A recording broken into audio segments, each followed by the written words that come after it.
Ever wonder if the hard-working people from the 1800s ever thought about exercise?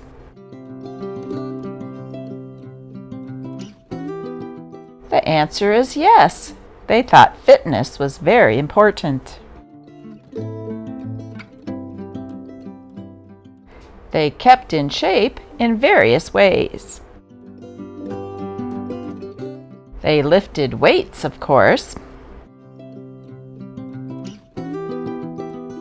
But did you know, even in the 1800s, they had exercise machines?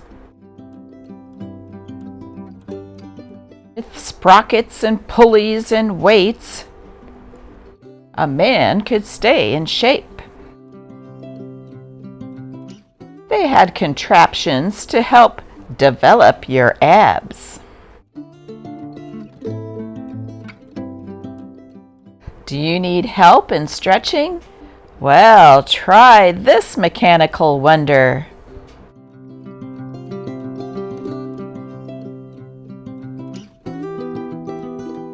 Not sure how this is helping.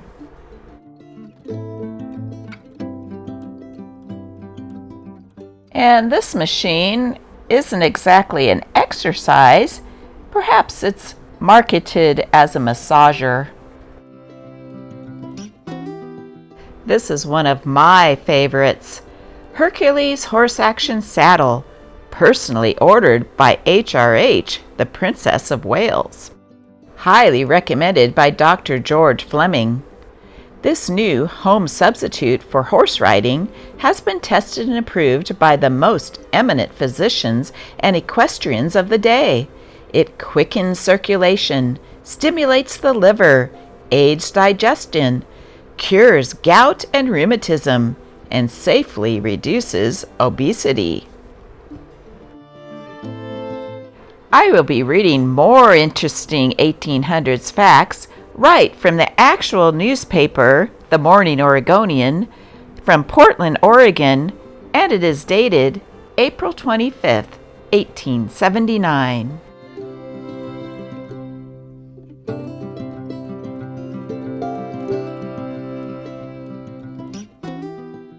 Attempt to assassinate Edwin Booth, Chicago, April 23rd.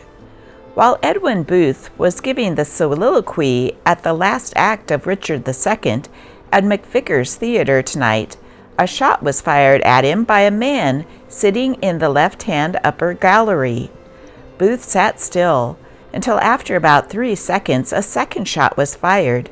Then he rose and started toward the left wing of the stage, pointing out as he went the would-be assassin.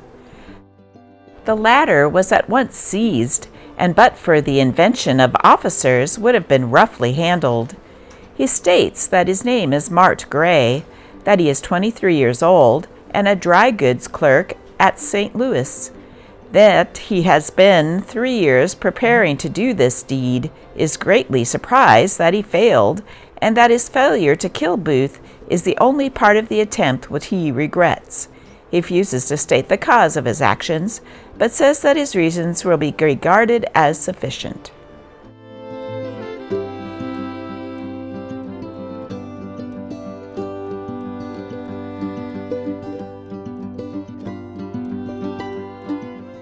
"30 men are at work on the grade down Wallowa River. When this is completed, the big hill, the terror of all travelers to Wallowa, will be avoided, and there will be a good road instead. The stream of immigration is just setting in toward that valley again, and with no Indian war, the population will double during the summer."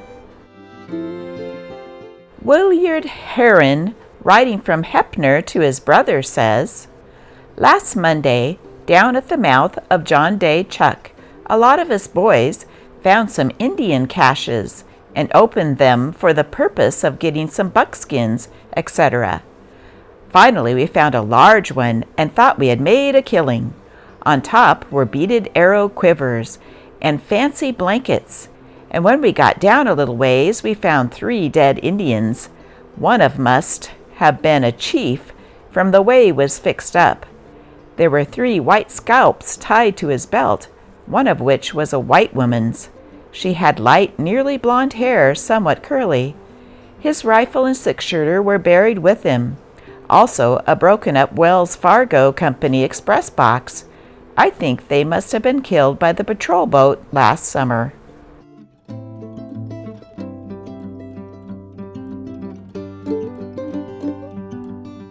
New today.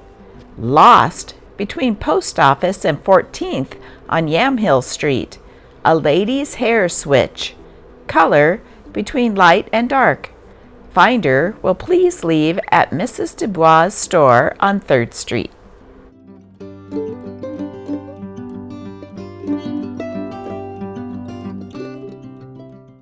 The hair of a mummy, recently examined by Frank Buckland, was found to be banged in the way common to modern young ladies.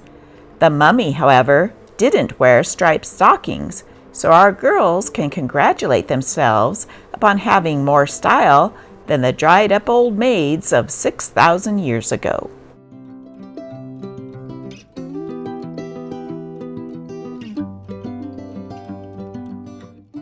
Steamship, Great Republic.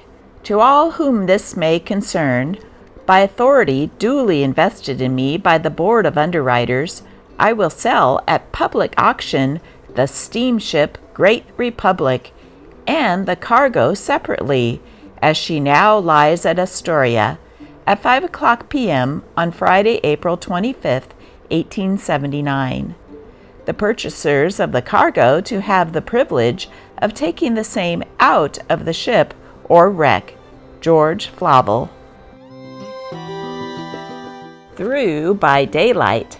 On Sunday morning at 6 o'clock, the steamer Traveler will leave the foot of Alder Street with an excursion party to visit the wreck of the Great Republic at Sand Island, just inside the Columbia River Bar.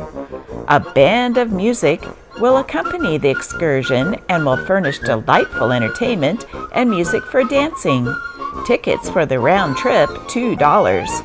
The boat will return to the city by 10 p.m.